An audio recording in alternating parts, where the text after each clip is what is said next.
Welcome back to the Regional Radio Sports Network and Indiana Football Digest Kickoff Show. So glad to be joined by Bill Marshall, the new Valparaiso Vikings head coach. You got a smile on your face. No, absolutely, yeah. I've worn several hats in the last 10 months, but excited to be the head coach of the Vikings and leading them forward in this season, hopefully many seasons to come.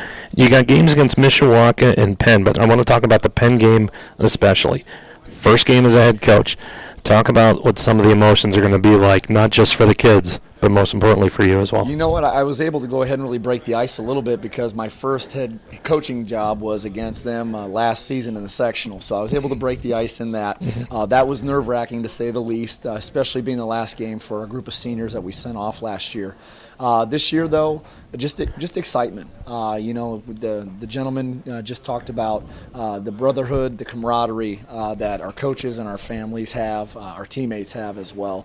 So just excited. I want to see our kids get out there and showcase what I know they're capable of doing, which is tremendous things because of their work ethic, and it goes with their slogan, all gas, no brakes.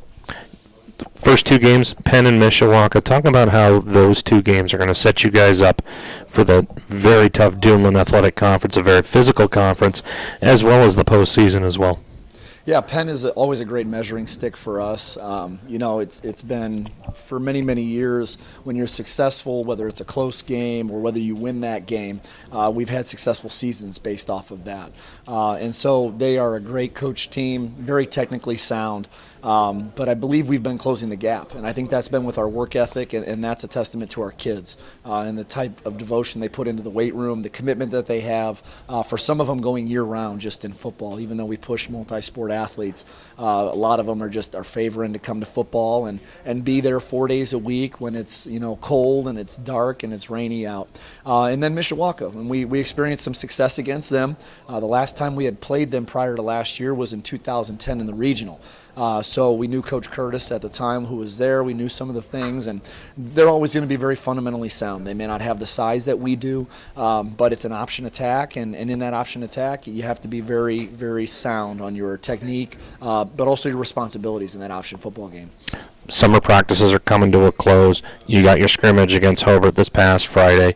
Talk about some of the surprises and some of the standouts that have shown up on your depth chart as you guys prepare for your first game against Penn. You know, we didn't really showcase it too much in the scrimmage, but we're very excited for our wide receiving core. I think we have a great group of both juniors and seniors who run great, crisp routes. You know, a lot of people are probably going to tend to focus on Jesse, and in doing so, I'm hoping they let their guard down a little bit with our receivers. But not only that, but the return of Jackson Kurth to us, who wasn't able to play last year, but is back. And he is, you know, a great track runner for us, but also just a great inside-outside zone runner for us as well. So we're excited for him.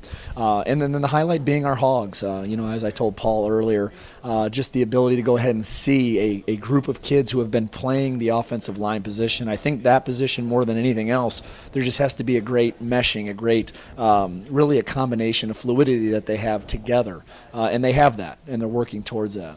I just remember going to your school last year to take the pictures and just walking in and seeing all of your kids. I honestly thought they were faculty members because they're so big and they've got so much size, but they look like they're just great physical specimens. I mean, that's got to be a plus for any team going into a new season. It is. It's great. I mean, we have a handful of kids that are 6'5". You know, our offensive linemen, 2 of them are 6'5", 300 pounds, and the greatest thing is they can move. We also have a couple of kids that are around that 6'2", 6'3", 6'4" area, and again, 220, 230, 240 pounds. But even at our skill positions, we have kids that are well over 6 foot, and I mean, Jesse Harper being the oddity, who's kind of short in stature, but just phenomenal and versatile in what he can do for us. So it's extremely exciting on both sides of the ball. When you put everything together, your offense, defense, your special teams, what is going to make the season for the Valparaiso Vikings?